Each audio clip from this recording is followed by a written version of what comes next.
Les attentats du 11 septembre 2001 contre les 2 tours du World Trade Center à New York avaient brisé le sentiment de sécurité et d'invulnérabilité des Américains.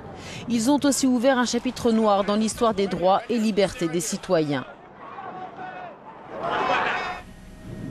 Le jour même des attaques, le président George W. Bush met un point d'honneur à rassurer les Américains. Notre pays est fort, dit-il. Un grand nombre de personnes se sont mobilisées pour défendre notre grande nation. Les attaques terroristes peuvent secouer les bases de nos plus grands bâtiments, mais elles ne peuvent pas toucher les fondements de l'Amérique. Mais le 26 octobre 2001, George Bush signe le Patriot Act, une loi antiterroriste votée préalablement par le Congrès, une réponse aux attentats et une loi d'exception. Une loi qui renforce largement les pouvoirs des différentes agences gouvernementales des États-Unis et permet une coordination renforcée entre le FBI et la CIA. Elle supprime aussi les restrictions légales liées aux écoutes téléphoniques, à la surveillance des emails et des dossiers médicaux, des transactions bancaires et même les perquisitions menées en l'absence des personnes concernées. Les cours fédérales déclareront anticonstitutionnelles plusieurs des dispositions du Patriot Act. Viet Din est l'un des architectes de cette loi.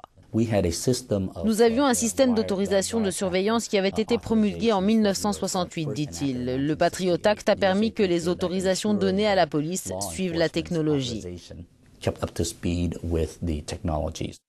Mais cet ancien agent du FBI dénonce une dérive. Ils n'ont pas plus de marge de manœuvre pour enquêter sur des coupables, dit-il. Ils ont obtenu une plus grande latitude pour enquêter sur des personnes qu'ils ne soupçonnent même pas et c'est un problème car cela ouvre la porte à la collecte d'informations sur n'importe qui. Le Patriot Act définit aussi le statut de combattant ennemi ou combattant illégal, ce qui autorise les États-Unis à arrêter et inculper sans limite des personnes suspectées de terrorisme.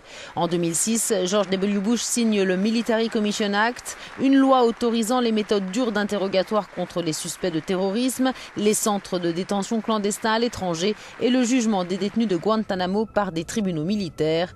Une loi vivement critiquée par Amnesty International et l'American Civil Liberties Union, qui dénonce alors l'une des pires atteintes aux libertés individuelles jamais promulguées dans l'histoire américaine.